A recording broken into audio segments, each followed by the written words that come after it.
Dando continuidade a essa abordagem das especificidades, a gente não pode deixar de falar um pouquinho sobre inclusão e situar, né, esses estudantes com deficiência que também têm características individuais, assim como o nosso público da EJA, né, só que o aluno com deficiência, ele vai ter algum impedimento, seja a longo prazo, e aí a gente olha para os aspectos, né, físicos, né, os aspectos intelectuais, então ele vai direcionar esse trabalho, o professor vai direcionar esse trabalho pensando, né, que barreiras podem estar dificultando o acesso e a permanência desses estudantes nas turmas da EJA, né?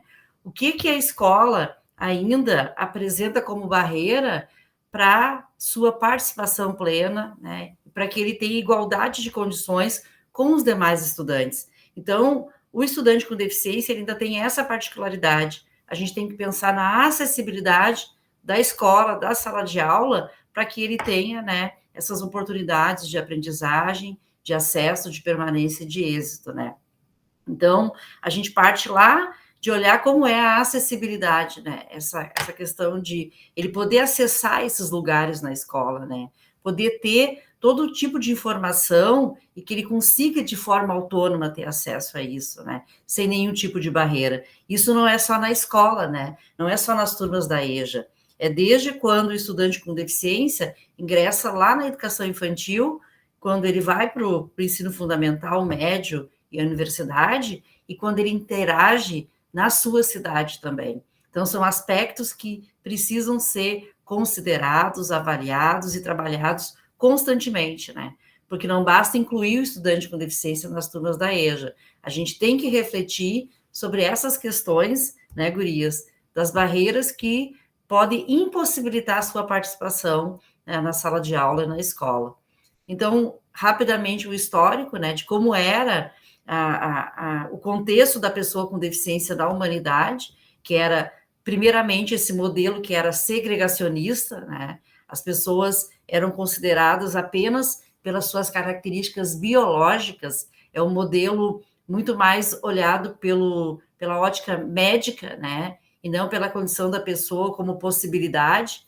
Então, só lá no final do século XIX, no início do século XX, se começou a pensar num atendimento educacional para a pessoa com deficiência, e esse atendimento pensado como também um problema do Estado, né? Problema do Estado e da própria rede regular de ensino.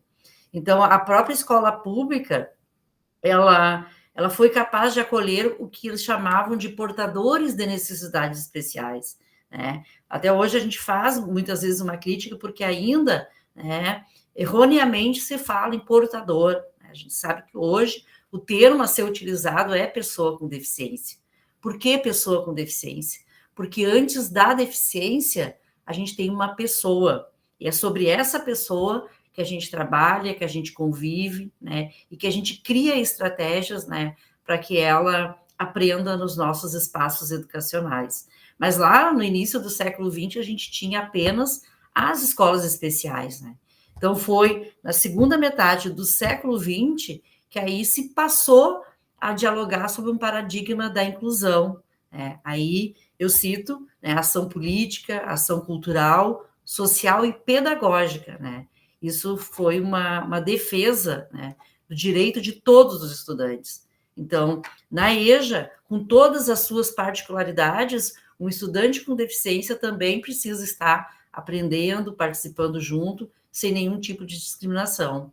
Porque muitas vezes ele chega na EJA porque ele sofreu todo esse tipo, né, de discriminação ainda, né, na sua fase lá na infância, na adolescência, na escola de ensino fundamental, e acaba, por fim, vindo para a EJA para tentar ser, de certa forma, acolhido e respeitado na sua individualidade. Então, é um público que pode chegar até nós também, né? Então, essa educação inclusiva na EJA, ela precisa garantir que esses estudantes, né, independente de habilidade, de idade, eles tenham o que eu falei lá no início, a igualdade de oportunidades, né? Então, a gente precisa valorizar o quê? Essa diversidade E como a gente já falou aqui no início, né, de toda essa reflexão que a Cita fez conosco, de adaptar essas nossas práticas pedagógicas para atender a necessidade individual de cada aluno. Essas necessidades que não são apenas dos estudantes com deficiência. Na EJA, essas necessidades individuais são de cada aluno, que chega nas nossas salas de aula. Então, é pensar práticas que de fato, vão ao encontro dessas individualidades, de todos, de todas, não apenas dos estudantes com deficiência. É isso que a gente tem falado, que a gente tem dialogado com os professores e professoras. O estudante com deficiência, ele está na sala de aula com características individuais. E, obviamente, a nossa prática vai ter que olhar para essa característica também. Então, os próprios estudantes com deficiência nas turmas da EJA, eles também promovem um aprendizado, um ambiente rico, porque a gente precisa se movimentar, né? A gente precisa pensar estratégias para atender esse estudante que é diferente dos demais que a gente tem na sala de aula também, né? Então, ela permite essa inclusão, que esses estudantes eles sejam desafiados, né? Que a própria possibilidade de saírem das suas casas, de saírem das suas famílias, que muitas vezes os protegem, o que vai acontecer? A gente, na EJA, nas turmas da EJA, a gente vai conseguir desenvolver alguma habilidade nesse estudante também, né? Por quê? Porque muitos deles ali podem sair também para o mundo do trabalho, porque a gente sabe que, por força da lei, hoje as empresas precisam contratar estudantes com deficiência.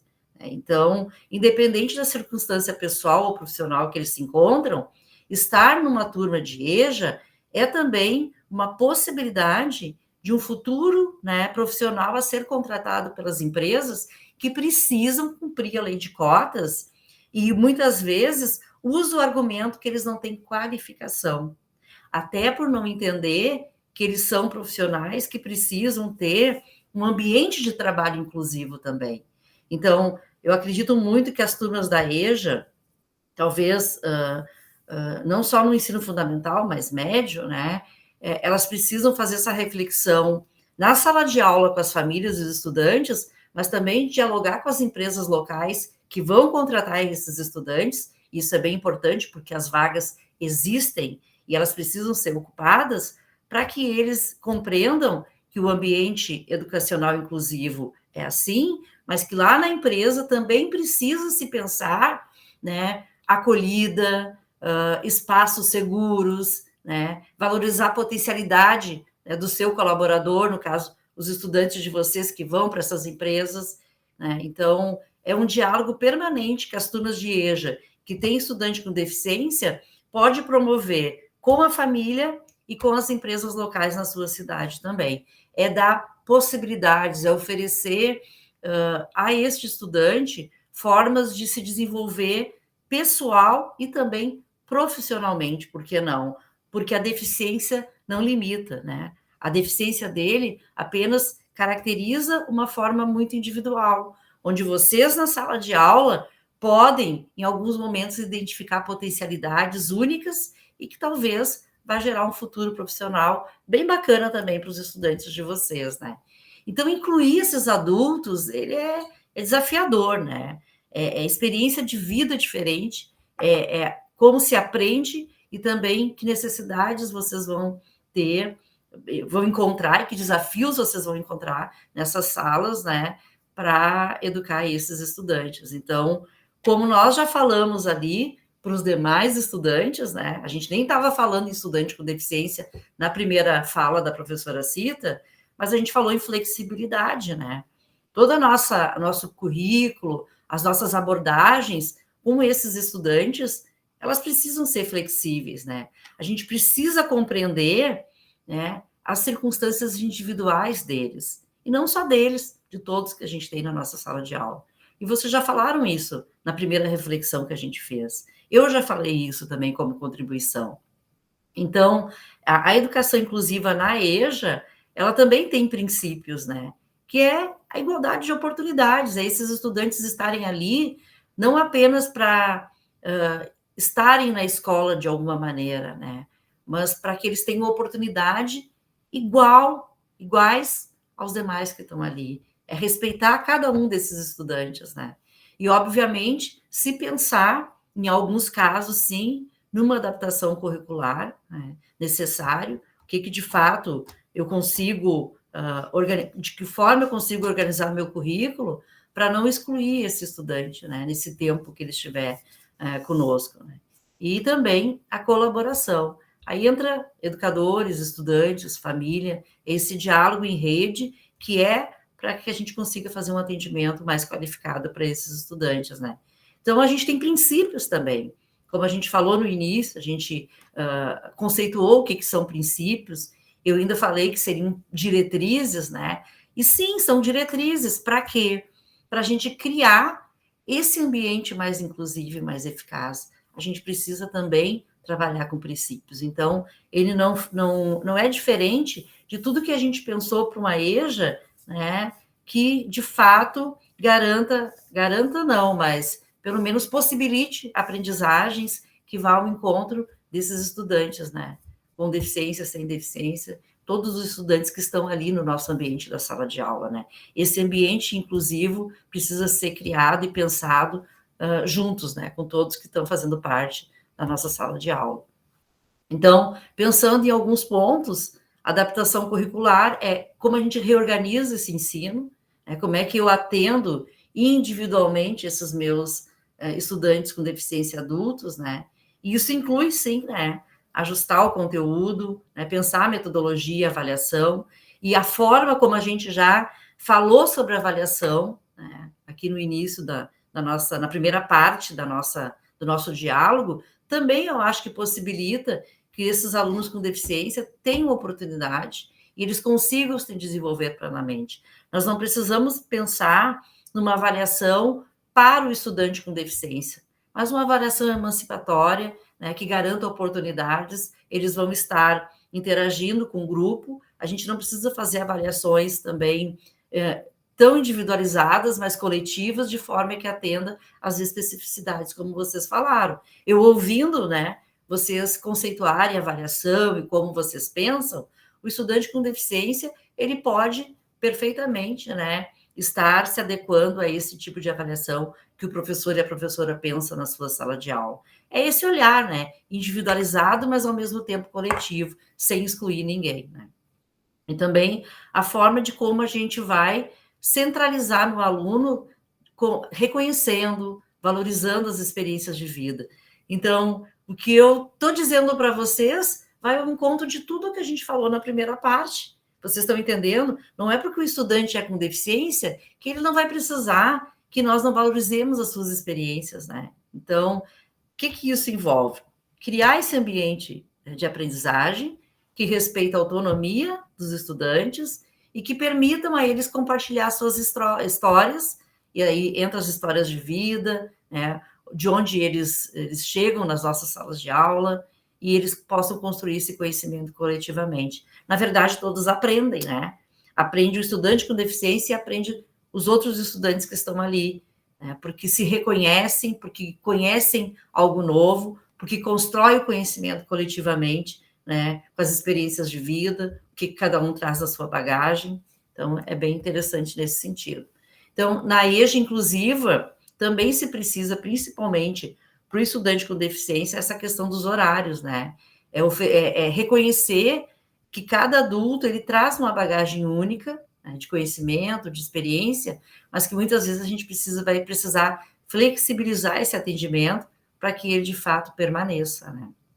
Então, a própria sala de aula na EJA, ela é diversa, né? Em termos de idade, né, de experiências, de habilidades. A gente tem ali uma gama de possibilidades de trabalhar, de reconhecer e de valorizar essa diversidade. Então, é criando esse ambiente onde eles possam ser incluídos, onde eles possam ser respeitados, né, onde a gente compreenda o processo de cada um, de como eles chegaram até ali, e de alguma forma o nosso planejamento possa contribuir para que eles tenham um aprendizado mais enriquecedor. Talvez cada um chegue na nossa sala de aula, né, no intuito de aprender alguma coisa, né?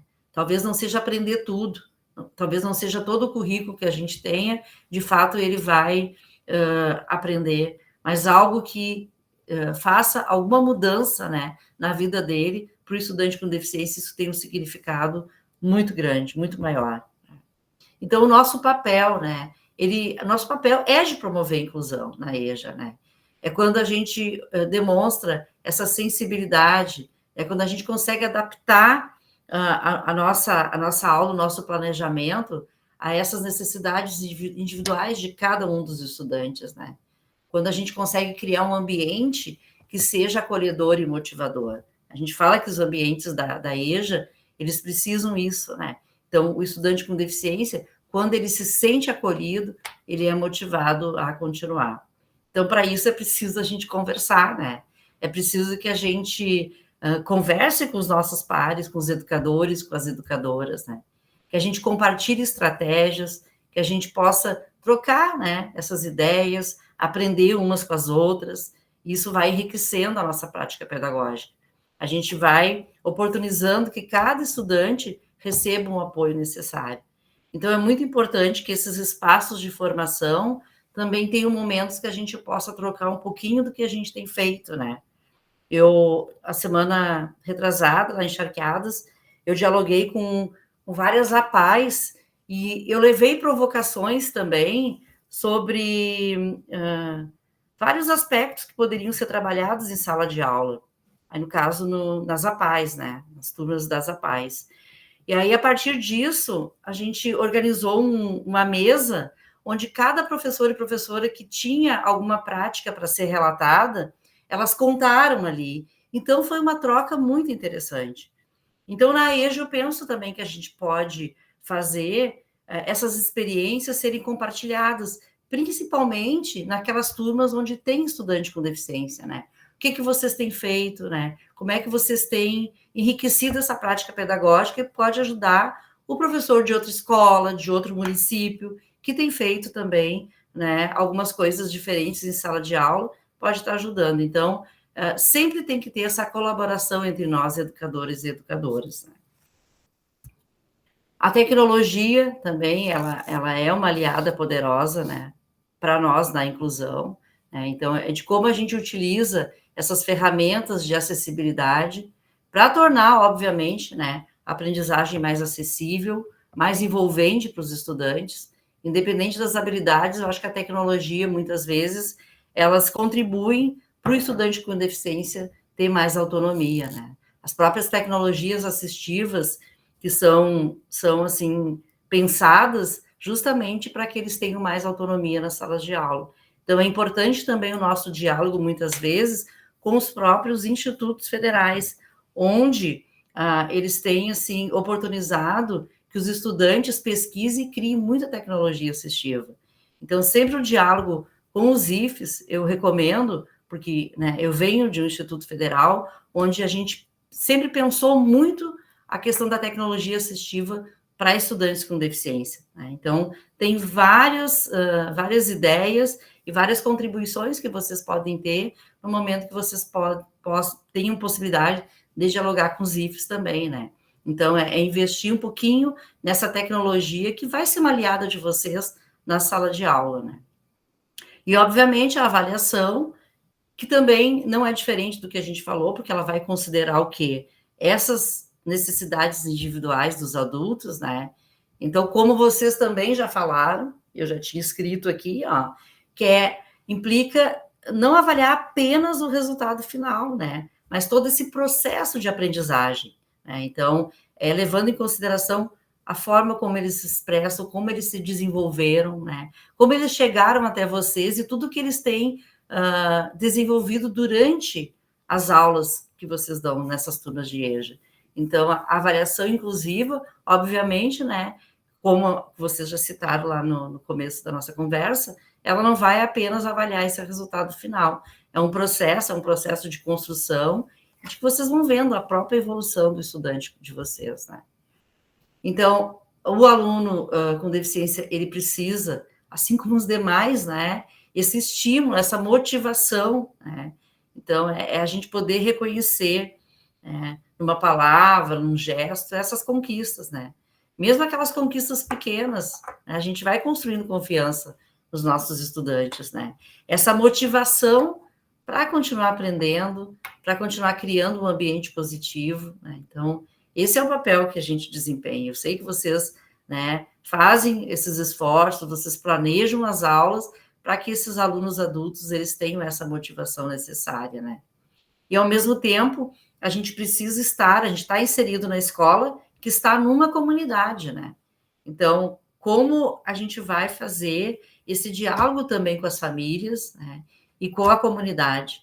Porque a EJA inclusiva, ela precisa que a gente esteja em constante diálogo com a família e com o entorno ali da escola também, né?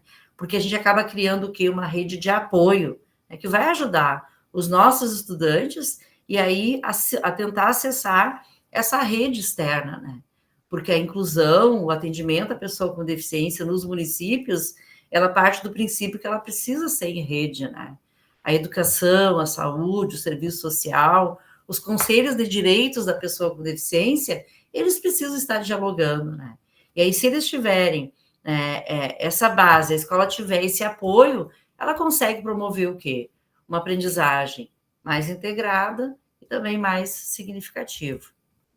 Então, a gente pode, como eu falei, né, trazer algumas experiências bem-sucedidas na EJA, que a gente possa inspirar outros colegas também, quando a gente compartilha histórias reais, né, dos nossos estudantes, da nossa sala de aula, que se, de alguma forma, a inclusão pôde fazer com que eles melhorassem suas condições de vida, suas condições emocionais, né? Então, isso nos encoraja, né, a também fazer abordagens similares, né? Então, a EJA, na inclusão, ela se baseia, né, nessas abordagens pedagógicas também diferenciadas, né? Então, a gente pode trabalhar com projetos, com essa cooperação, com estratégias que vão incentivar, né, que os estudantes se envolvam, né, na nossa sala de aula, que eles consigam explorar e aplicar esse conhecimento de maneira mais significativa. Que a gente permita, né, construir na sala de aula, né, trabalhos que eles consigam depois ampliar isso para a vida lá fora também, que é onde muitas vezes eles são mais limitados, né, eles são mais desafiados quando eles não têm possibilidades de exercitar isso na sala de aula. Então, que bom, né, porque que a gente ensine ali, eles possam explorar lá fora e ter mais êxito, né, na vida real, na vida que eles vão enfrentar depois da escola, inclusive no mundo do trabalho, né. Então, essa educação inclusiva, ela vai além, né, da sala de aula. Ela impacta na vida deles de maneira muito abrangente, né. Porque, se bem conduzida na nossa sala de aula, eles vão ter muito mais autoconfiança, eles vão conseguir desenvolver, como eu falei no início, essas habilidades para o emprego e renda, muitas vezes eles precisam ter uma renda, né, e a participação ativa na sociedade, seja no conselho de direito, seja nas associações de bairro, mas que eles consigam ser e estar no mundo, né, com essa confiança e com essas habilidades que a gente pode desenvolver neles na sala de aula, né. Então, quando a gente implementa a educação inclusiva na EJA, a gente precisa reconhecer esses desafios, né. E a gente reconhecendo esses desafios, a gente, pensar estratégias para superá-los, né. Estratégias flexíveis, essa comunicação aberta, essa troca que é necessário que a gente faça também, né. Tudo isso ajuda a gente a enfrentar muitos obstáculos que a gente tem na sala de aula.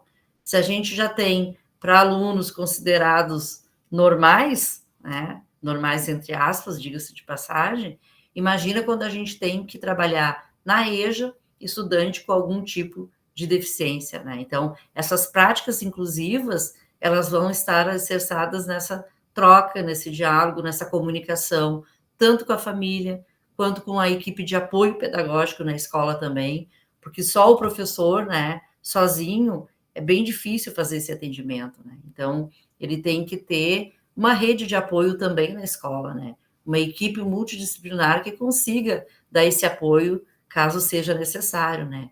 Uma deficiência onde o professor precise de um acompanhamento, precise de um monitor na sala de aula também para atender, né. tudo isso vai garantir, de fato, que as práticas sejam verdadeiramente inclusivas, né? Então, a pessoa com deficiência, ela traz essa diversidade que é desafiadora para todas nós, né? Porque é um público que, sim, requer mais apoios e eles têm direito a mais apoios, né?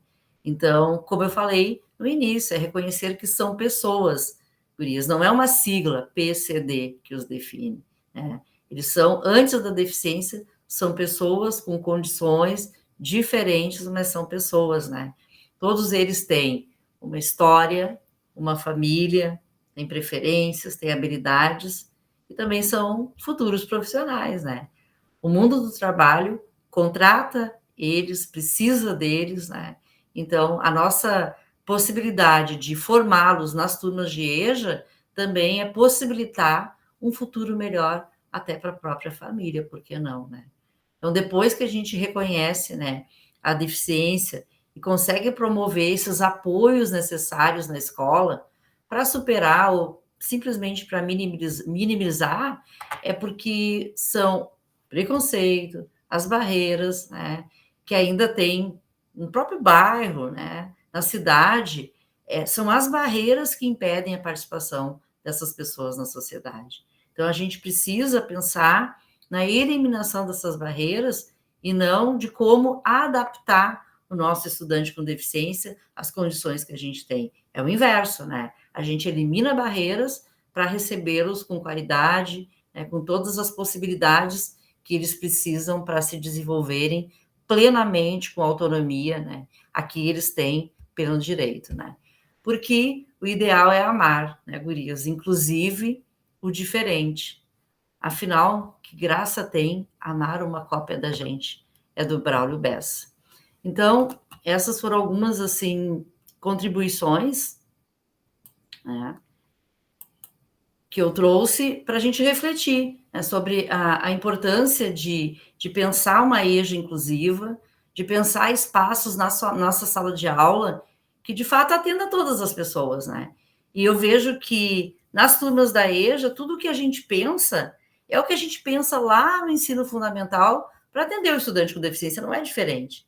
Só que a gente tem um olhar já também muito mais específico, um olhar mais atento, um olhar mais cuidadoso. Então, se ele chegar até as nossas turmas, que seja acolhido, que seja respeitado e que tenha um processo, né, de avaliação emancipatória e que talvez, e muito provável, seja encaminhado também para o mundo do trabalho, porque há necessidade e talvez, né, vocês estariam contribuindo para que ele saia das suas casas, eles estejam no ambiente da escola e num futuro muito próximo, né, empregados, gerando renda também para sua família e sendo mais felizes, autônomos, né? Mas para isso a gente precisa de todo um apoio de uma rede, né? Porque a escola, o professor e a professora sozinhos fica mais difícil. Então, é uma rede trabalhando para que tudo isso que eu falei possa ser de fato, né, estabelecido e realizado nas nossas salas de aula. Era isso, Cita, a minha contribuição.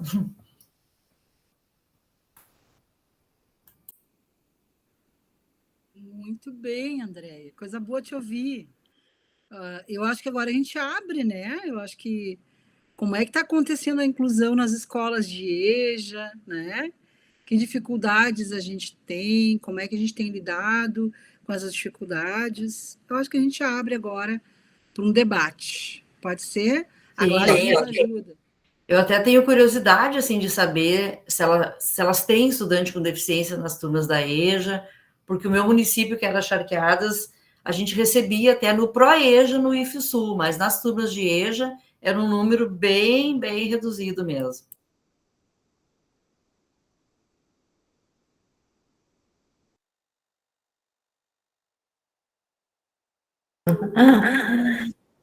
Não, vou só fazer um relato aqui da nossa escola, né, da Escola Arthur. Hoje nós não temos nenhum aluno com deficiência, né, assim, mas nós tivemos uma experiência de duas meninas surdas que estudavam aqui E daí nós tínhamos uma professora, uma tradutora, uma intérprete, né? Que trabalhava com elas. E depois essa prof se exonerou, saiu, foi para outra escola, nem sei. E daí elas ficaram desassistidas nesse sentido. Então foi bem assim difícil, mas ao mesmo tempo a nossa professora do AEE, que veio depois dela, daí ela não era intérprete, né? Ela não é intérprete, até agora que ela está fazendo o curso de Libras, mas uma pessoa muito aberta, assim, né? Foi um apoio total. E agora elas saíram no meio do semestre agora.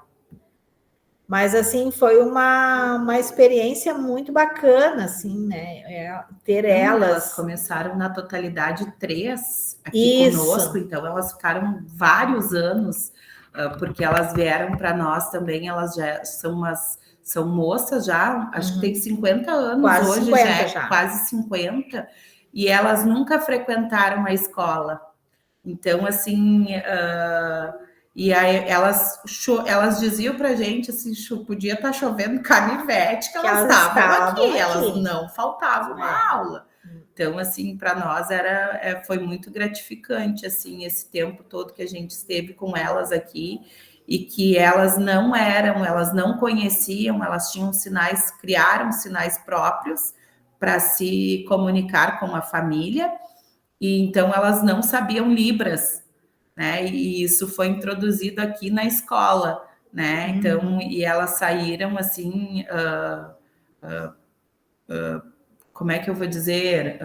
Compreendendo bem já os sinais, né? Então, assim, foi bem gratificante. E um outro também, um rapaz que teve também na escola. Agora ainda estava perguntando para a Rose aqui. Hoje ele é funcionário do comércio, né? Também passou a deficiência física e então intelectual, assim, né? Então hoje a gente é atendido por ele no comércio. É muito bacana a gente ver assim o progresso dele. Aí a Rose estava me dizendo que ele foi indicado pela escola naqueles cumprimentos, né? Que tem que ofertar a vaga para o deficiente, né? Do cumprimento da lei, né? E ele ficou, né? Acho que faz uns 4 ou 5 anos já que ele trabalha. Que ele está trabalhando nessa mesma. É bem bacana. Daí quando a gente chega, ele já diz: oi, prof, sabe? Ele quer atender a gente e tal, né? Bem bacana, assim. Eu acho que foi esses 2 casos, assim, né? Que a gente tem mais, assim, depois na educação de jovens e adultos. E durante o ensino médio, a gente tem. Nós temos vários no ensino médio. O autismo hoje é muito, né? A gente tem autista, tem Down, né? Isso, físico, né? Então, mas na EJA agora as meninas saíram em agosto, né? E então na EJA, por enquanto, nós não temos mais ninguém na escola.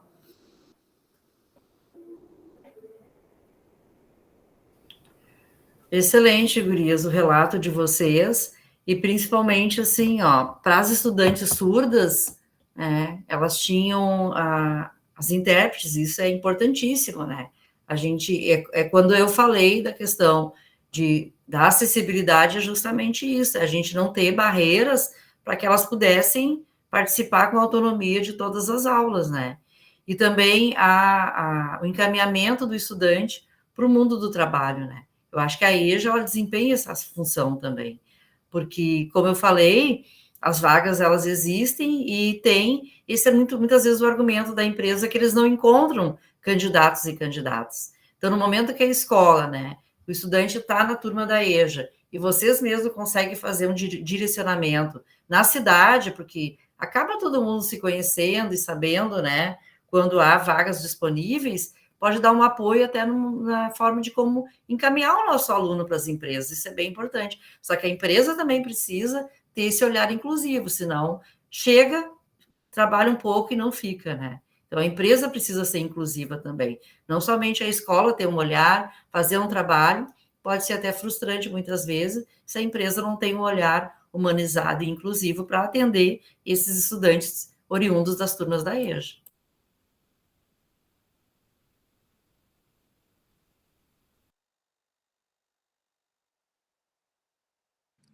Alguma pergunta, algum comentário a mais? Gladys, como é que tu vês isso na coordenadoria? Pois é, prof, assim, ó, eu não tenho um dado oficial em relação às EJAs. No ensino médio, que não é regular, nós temos um alto índice de alunos laudados. A cada 25, 27 alunos de primeiro ano, nós temos geralmente 3 alunos autistas, né, que é o que a resolução 002, que é a mais recente, né, e eu tenho esse dado mais específico porque quando eu vou procurar vaga nas escolas, a gente tem que respeitar o número de 25, quando tem mais de um aluno com laudo, principalmente se for de tipos diferentes. Mas temos várias situações. E dentro da CRE nós temos uma estagiária agora, que ela é deficiente. Eu não sei exatamente qual é a síndrome dela, mas ela tem uma deficiência na fala e no andar também. Mas não foi, quando foi apresentado, não foi falado isso, talvez seja uma questão mais lá de chefias, né? Mas ela trabalha na parte de mídias ali, faz vídeos. Ela deve ter alguma coisa no cognitivo, porque ela é muito querida, educada, mas se tu falar para ela assim, olha, vamos produzir um vídeo de no máximo 1,5 minutos, ela sempre vem com vídeos de 4, 5 minutos, e por mais que tu repita N vezes, ela não consegue. Então, acho que é mais uma questão lá, não sei qual é a deficiência dela.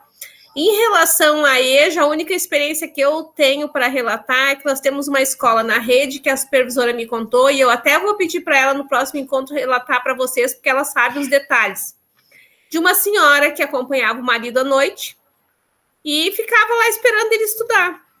E aí um dia, eu acho que foi essa supervisora, que a nossa colega está fazendo o curso, mas hoje não pôde participar junto, ela chegou e perguntou por que ela não se matriculava, por que tu não vem e não se matricula? E já que tu vem toda noite junto acompanhar, e aí ela disse, não, porque eu não vou aprender, porque eu sou cega. E aí foram constatar que ela tinha deficiência visual, né? E aí eu não sei contar direitinho se foi a supervisora ou a prof, porque ela me contou essa história no corredor, assim, rapidamente, que disse, não, mas tu vem te matricular, que nós vamos te ajudar, e nós vamos fazer atividades. E eu sei que ela começou ali a ter introdução, algumas coisas em braille, não sei como é que a escola se virou, porque a nossa rede não tem esse suporte, mas ela estava muito faceira aprendendo, assim, me surpreendeu, achei muito bacana, assim, o desprendimento do grupo da escola, né, é uma escola só de ensino fundamental, a EJA é fundamental, e receber, assim, acolher ela desse jeito, que não é fácil, né, fiquei imaginando. A nossa colega lá do AE, que é uma prof nova, que veio da SEDU, que ela um dia conversou, assim, que ela tinha ido almoçar com os amigos dela, que eram cegos, e eu, né, leiga, me surpreendi assim, meu Deus, como é que almoça num restaurante, como é que serve no buffet, como é que corta a carne? E aí ela fez um breve relato, assim, que a única dificuldade, assim, muito evidente era o cortar a carne. Então, se pegava um bife, um filé, um peixe, ela cortava, né, para 2 deles, que era grau, assim, de deficiência visual muito alto, mas demais eles botavam o garfo no prato e comiam educadamente, assim, é surpreendente, né? Acho que acaba desenvolvendo uma superdotação pela dificuldade, consegue aperfeiçoar os instintos ali, e seria esses relatos, assim, mais pontuais que eu conheço, assim, mas eu acho que cada vez mais a gente vai ter, que nem a prof. Ana falou da questão do autismo, é uma incidência muito grande que acontece, eu não sei se antes isso era desconhecido, se não era tratado, se não era reconhecido, mas realmente a gente tem muitos casos de grau 3, né, que é o severo, e isso acaba, às vezes, não tendo um preparo também para receber, né, esse aluno, e entender como qualquer situação de não sei se doença de dificuldade, como a pessoa ansiosa, a gente tem muitos casos de colegas próximos ali que estão tomando, né, medicações antidepressivas, e é muito difícil que nós mesmos consigamos entender que a pessoa sorri, usa um batom, se veste bem, mas lá dentro, internamente, ela está muito mal, né? Então, a gente tem cada vez mais crescente isso, e imagino, então, quantos alunos a gente não tem que não consegue olhar para isso, né? Que o aluno está com alguma coisa. Mas é isso. E por isso que eu falei, né, Gladys, que não pode ser somente o professor e a professora, né? A gente precisa contar com o orientador educacional, né, com toda uma equipe que vá, junto com o professor, fazer essa análise, tentar compreender esse estudante, né? Ana Sofia, acho que levantou a mão. Prof, aproveitando o gancho da sua fala, a gente fez, tem dois relatos, assim, de trabalhos que eu fiz na Semana da Deficiência. Eu fiz com os meus alunos do terceiro ano, eles fizeram uma oficina na escola, e a atividade era, uma pessoa era em trios, uma pessoa vendada, uma pessoa com os braços amarrados, os dois braços, e a outra pessoa surda. Eles colocavam um fone de ouvido com uma música bem alta. Então, assim, para que as pessoas passassem por essa experiência, né? Então, assim, eles tinham que fazer desenhos, eles tinham que fazer atividades que as pessoas fazem, né? Então, assim, e foi muito gratificante essa atividade que a gente fez. E hoje eu estava trabalhando e justamente com o Setembro Amarelo e falando sobre isso, sobre esse relato, né, de que às vezes a pessoa está ali, está sorrindo, e tu não sabe realmente o que ela está passando, né? Então, assim, que a gente tem que ter todo um olhar, um cuidado, né, com os alunos. E quando eu falei, Proficita, lá nessa função da escuta, da EJA, às vezes tu vai fazer algum trabalho, alguma coisa. Eu tive vários relatos quando tu trabalha a questão lá da violência contra a mulher, né? E aí, às vezes, a gente não tem esse suporte por trás ali também, porque o que eu faço com essa escuta? Né? E isso eu divido muito com a Prof. Sofia, que às vezes isso me angustia muito, né? De que forma? Agora eu saí um pouquinho aqui da reunião porque uma aluna me chamou, né? Ela precisava muito conversar e a gente tem um vínculo, e ela disse: Prof, preciso falar contigo. Então eu saí, fugi aqui um pouquinho da reunião para ir ali atender ela. Então, assim, eu acho que quando eu falei em escuta, eu falo disso, né, de a gente também ter, porque eles vêm com essa necessidade, e às vezes até de a gente, dessa ajuda, de um acompanhamento psicológico, né, através da escola. O nosso município aqui, graças a Deus, é um município muito bom, né, nessa área de encaminhamentos aí, né, apesar de a gente ser uma escola estadual, o município ele nos ajuda muito nisso. Então, assim, a gente tem todo esse suporte, e eu acho isso muito importante, assim, né, nessa questão toda que a prof. Andréia estava colocando ali também, né, sobre essa inclusão, né, e a inclusão, prof, né, eu vejo a inclusão de todos, né. Eu sou muito sonhadora, eu acredito muito ainda na educação, que a educação possa dar muito certo ainda, né? Então, assim, eu sou muito sonhadora, eu acredito muito, e eu sou muito coração. Eles dizem para mim, né, prof, tu é só coração, né? Então, assim, eu sou dessa forma, eu tenho esse lado muito humano, né, com os alunos. Eu acho que isso é importantíssimo, né, a gente ter essa visão, né, com todos os alunos. Que importante esse relato, né? Porque Realmente, ali na sala de aula da EJA, eu também já contei para vocês, né, que eu trabalhei no município de Charqueadas antes de trabalhar no Instituto Federal. As minhas turmas, trabalhei anos com turmas da EJA, né?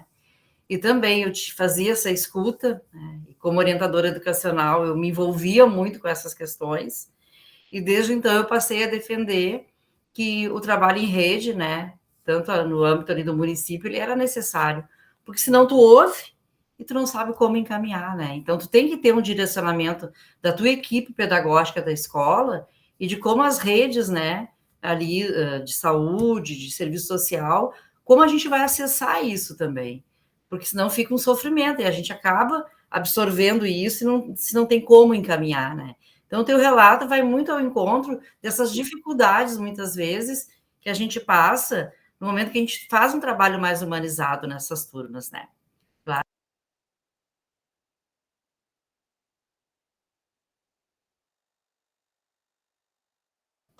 Não, só queria complementar que vocês estão. A gente falou desde o início lá, né? Quase as primeiras palavras em escuta. E nesse nosso trabalho aí que a gente está desenvolvendo, a gente teve uma imersão de 2 dias e essa foi a palavra-chave, escutativa. O quanto a gente precisa escutar, né? Neste caso específico, as escolas, mas levando para o nosso assunto aqui, os alunos, né? E nós somos muito conduzidos para essa questão assim do acolhimento, de como tratar, né? Porque a gente sabe que as pessoas às vezes elas vão nos receber naquele dia mais problemático da vida delas, assim como o aluno, fazendo uma analogia com o que a gente está conversando. E uma das tutoras nos colocou a expressão assim, a diferença de tu chegar e dizer assim, como que tá tudo bem, tu chegar e dizer como tu estás hoje. E aí ela nos relatou que isso gera, às vezes, que a pessoa te olhe ou te abrace ou comece a chorar, porque realmente ela está no pior dia. E isso me remete a muitas histórias de alunos que eu participei na escola Ildefonso Simões, que é uma técnica agrícola que nós temos aqui, enquanto vice-diretora lá, de tu conseguir tirar dos alunos coisas que eles não queriam falar, né? Porque eles estavam passando por coisas, algumas não tão relevantes, mas para eles na intensidade da adolescência, e outras muito sérias, né? E às vezes eu conquistava eles assim, elas diziam, não, prof, tu não vai entender. Não, eu vou entender, eu sou mãe, também tenho uma filha. E aí já o olhar mudava, pode falar para mim, vai ficar aqui que nem padre, é uma confissão. E então essa questão da escuta, eu acho que vai mudar um pouco esse direcionamento da rede estadual, a partir do momento que se tornar uma prática das tutorias, né? E talvez também a gente consiga levar isso para os professores, de escutar mais os alunos, de escutar mais os alunos também com deficiência ou especiais, né? Acho que a gente tem, acredito muito, estou muito feliz com essa novidade e acredito muito que a gente tem uma possibilidade de reverter para coisas muito boas aí. Claro que não é de uma hora para outra, é um movimento lento, né? Mas quem sabe a gente vai ter aí um perfil mais humanizado daqui a alguns anos com essa questão, assim, como a Proficita faz com a gente sempre, né? Eu me sinto acolhida quando ela fala pessoas queridas, porque normalmente as pessoas entendem o querida como uma fala de deboche, né? E tu fala de um jeito que acaba, parece que pegando a gente no colo e botando no braço, assim. Então, digamos que quando eu crescer eu quero ser que nem tu, mas estou me espelhando para ser tutora.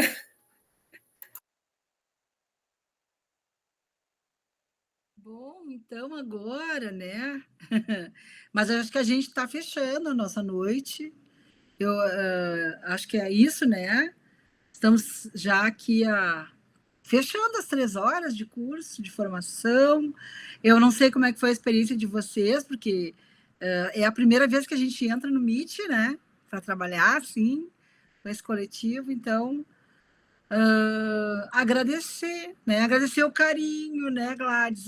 Eu fiquei te ouvindo, sorri um pouco, né? Que tá fazendo referência, mas é isso, assim, a gente, mesmo aqui nesse ambiente, eu acho que a gente está tentando produzir, continuar essa nossa relação de proximidade. Até quando a gente discutia, mas nós vamos fazer pelo Meet, vamos, a gente vai se encontrar, a gente vai se ver de alguma maneira, né? Não vai ficar tão distante aí o mês de outubro para nós. Então, eu quero só agradecer, dizer para vocês que foi muito bom, foi muito bacana poder ter estado aqui com vocês essa noite, juntos, né? E é isso, assim, acho que é passar a palavra, né? Passa a palavra. Andréia. Só agradecer, me despedir, dizer que eu amei, né, ter estado com vocês, e mesmo que virtualmente, sempre que precisarem também. Não vou estar presencialmente, outubro e novembro, pela distância mesmo, né, porque se eu estivesse aqui em Bé, certamente eu estaria ali em Osório com vocês. Né? Obrigada pela oportunidade de ter falado um pouquinho sobre inclusão. Não se esgota. 2024 eu estou de volta, a gente pode continuar essa conversa. Tem muita coisa para a gente falar sobre inclusão, muita coisa, né? Então, eu continuo sempre à disposição, Gladys, da 11ª CRE. Foi um prazer conhecer vocês. Eu que venho da 12ª, né? A Cita também, essa parceira de trabalho. E um abraço, né? Afetuoso para todas vocês, que continuem apostando na educação de jovens e adultos, sendo, né, construindo essas salas de aula mais humanizadas, cheias de afeto, porque é isso que eu reconheço em cada uma de vocês, na fala de cada uma de vocês, e que bom, né, ter estado esse tempo, né, compartilhando tudo isso, né, fui muito feliz. Muito obrigada pela oportunidade, gurias. Um beijo em cada uma de vocês, tá?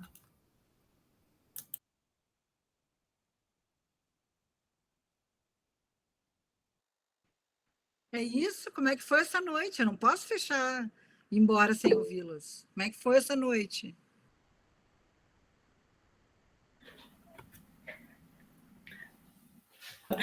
Vamos lá, então, né? Eu e a Prof. Rose aqui. Até achamos graça, né? Mas, assim, ó, eu acho que hoje nós conversamos muito, né? Refletimos muito. A gente está meio um pouco fora de forma, assim, eu acho, dessa questão do Meet, né? E a gente ainda fica, assim, meio não querendo fazer, né? Porque a gente teve que fazer no momento e fazer bastante, né? E agora a gente está um pouco fora de forma. Mas eu acho que foi muito válido as discussões, né? Até me desculpo aí por ter falado demais, que eu sou muito falante, né? E agradecer, assim, e a professora Cita, a professora Andréia, adorei sua fala também. Professora Cita, a gente quando eu crescer também vou ser igual, né, vocês.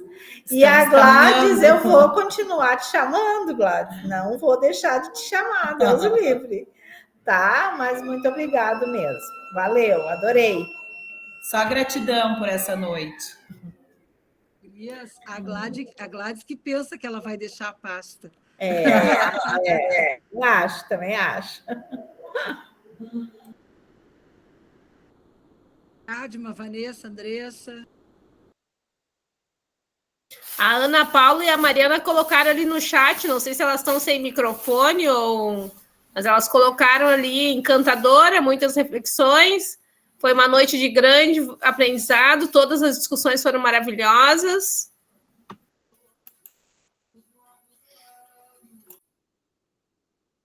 Professora Cita, é sempre um prazer te ouvir e eu gosto muito das provocações porque elas fazem a gente pensar, né? Sair do lugar quentinho e cômodo em que a gente às vezes se encontra. Então, é sempre muito bom, né? E um prazer estar com as colegas aí nessa noite pensando mais sobre a EJA, né? Que merece esse nosso refletir.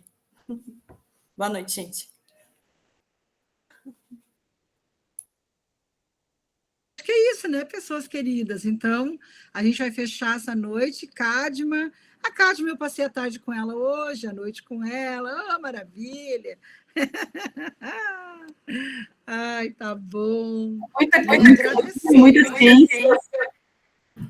Deixa eu fechar meu microfone, Cadma. Eternamente grata por estar aqui com essas mestres maravilhosas, inspiradoras, com muita ciência, muito carinho, né? Levar essa aprendizagem junto comigo para sempre. Obrigada de coração. Boa noite a todas. e até a próxima. Mariana e Vanessa, vamos fechar a noite. A Vanessa estreando aqui nesse grupo, né? Então, agora tudo contigo, Vanessa. Te prepara para mais tarde. E a Maria... Tudo bem por aqui, a internet estava oscilando, tive que fechar a câmera, mas foi uma noite muito boa, né? Muitas reflexões aí, a gente se pega pensando e repensando, e só agradecer. Sem microfone, tá bem. Então, pessoas queridas, um bom feriado amanhã, descansem, né? Aproveitem. E, ó, dia 5, então, a gente está de novo aí, 5/10. Lá na UERGS estaremos de portas abertas para recebê-las. E, ó, a Janete mandou dizer o seguinte, vai ter bolinho, hein? Ela já tinha ela estava quase fazendo bolinho na outra semana, tá? Mas vai ter bolinho no café para nós, tá bom? Beijo bem grande para vocês, bom descanso, tá, gurias? Só coisas boas, tá?